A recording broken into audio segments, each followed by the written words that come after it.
Okay guys, I wanted to make a video explaining the teardown process of this valve body. As you can see, I've got it all taken apart now. All the valves are out. It didn't actually take that long. It probably would have taken me less time if I didn't take the time to record myself taking each individual valve out, in which I could throw it all together if I had any editing skills. I could put all my videos together and make one probably 5-minute long video on how to do it, but I don't know how to do any of that stuff, so that won't happen. But I can't explain it. Taking it apart isn't that difficult. There is a lot of dowel pins you gotta take out. Every single one of these little holes here is a pin that you gotta take out. And I found that using one of these little, I don't even know what you call these things, it's like a screwdriver thing, I don't know. They were just in the shop. I don't know what the correct name is for this, but it came out of this kit here. This guy right here. So I found that using one of these of the correct size would fit directly in there like that. And then I just pounded on it with a little like 4-ounce hammer, that right there, and pounded all the dowel pins. There were a couple of pins that were bigger that went into these holes here, that were more like a roller deal. It was like a shiny metal thing that looks like that, and you had to pinch it and pull it up with needle nose pliers. Those were a little bit more difficult, and I might have wrecked a couple of them, but that's okay. We can I'll figure out, you know, what we're gonna do about that. But besides that, the most important thing is remembering where each of your valves goes, and remembering which you know, how they went in. Certain springs look certain ways, and the spring has to be facing a certain way for it to work right. And the valves, of course, are very particular and have different, you know, some are serrated on one side or jagged, and the other ones are smooth, or it's got a, you know, a Dremel to it, slightly inward. They're all very specific, so I was very sure to record each and every small step of taking it out. So when you do this, it might benefit you to do the same. But apart from that, it's pretty self-explanatory. You take all the valves out, and once they're all out, you get your rebuild kit right here. Some valve springs. This is for your servos and stuff. There's a couple of valve springs in there as well. And the springs that it comes with are allegedly better than the ones that's in the transmission. I don't know if they actually are, because I'm a guy that prefers everything to be original, but obviously if it's original it's not going to work, so I'm going to replace the springs in this kit with the springs that I've got on it currently. But you'll notice that when you look through all these, not every spring that you've took out of your valve body is going to be in this kit. It's only going to be the ones that are like considered problem parts. And then a bonus thing this kit came with was this little guy right here. I don't know what that is. That's kind of funny, but this thing, apparently these transmissions were well known for having reverse fluid passage leaks. So what would happen is, if you look at the transmission over here, this is your low reverse, you know, clutch area. This would leak out into here, and there'd be extra fluid, you know, leaking out as you're in reverse, right? And I don't know this for sure. I don't know exactly how it works, so don't quote me on any of this. But I know that somehow that thing leaking is going to cause your pan to leak because the pressure is going to be too high or some nonsense like that. So, which explains why when I did my trans filter a few months ago, I put a new gasket on, a rubber gasket, which is supposed to be better than cork. And I made sure all the bolts were torqued, and it was still leaking. If that's leaking, then, you know, that's going to happen.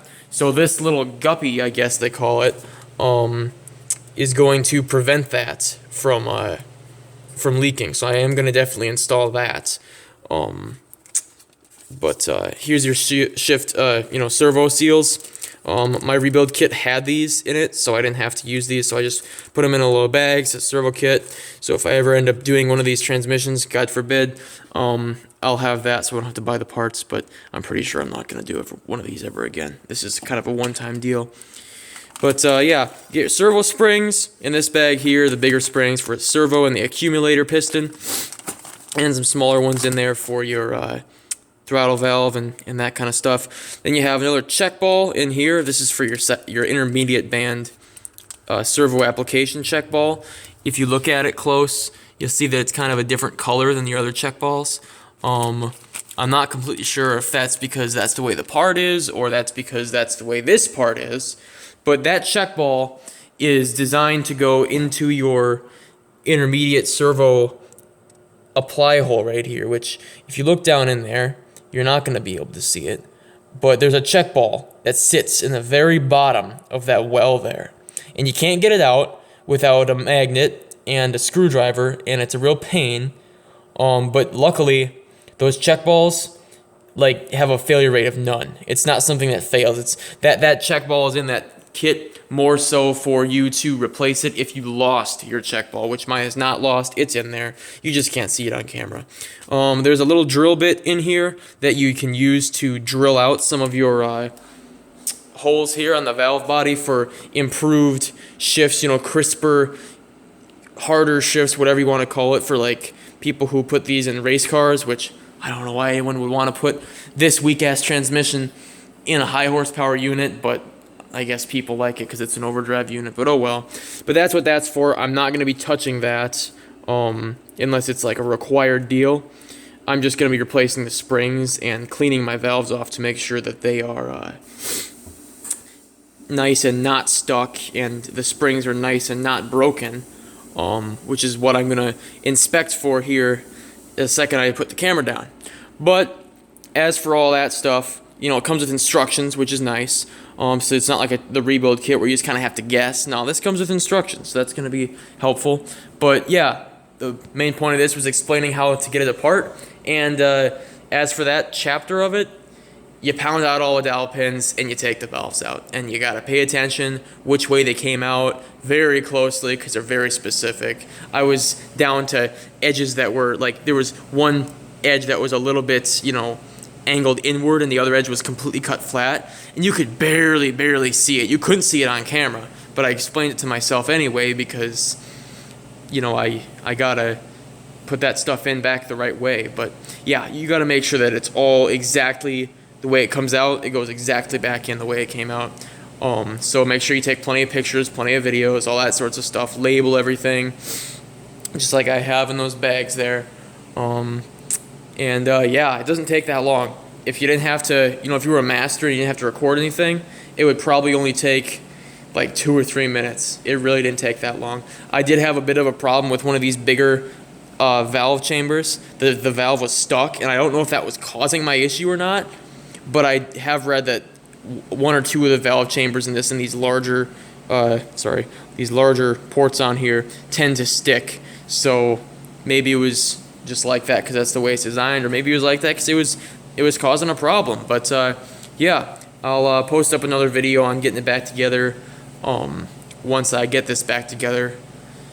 And oh, one more thing, yeah, the servo apply hole here, I tried testing it again. I tried one more time. I know I said I couldn't get it before, but I went to the auto parts store, or I took a caliper first and I measured this hole here with it.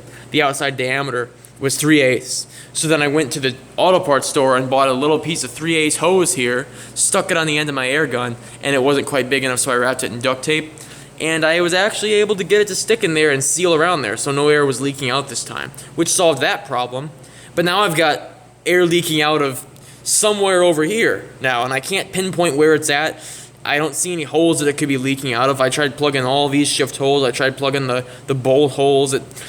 There's air leaking out somewhere, and I don't know where it's leaking out. So it's possible that there's a crack in the case, which is really gonna suck if that's the case, because there's nothing you can do to fix that. You have to buy a core, and then you have to rebuild it all anyway. So I have decided that instead of doing that, if this transmission still doesn't work when I put it back in the car, I am getting a Turbo 350 and swapping it to a 3-speed, because I've never had a problem with 3-speed transmission. A lot of people say, oh, well, the engine will over rev in highway speeds, 60, 70 miles an hour. You'll be driving at 2 grand down the highway. I've owned 7 cars with 3-speed transmissions, and I have never really complained about over revving the engine. Apparently it's bad for engine life, or it burns more oil, or the yada yada yada bullshit. But you know, I've never experienced a problem with it. I don't see it as an issue.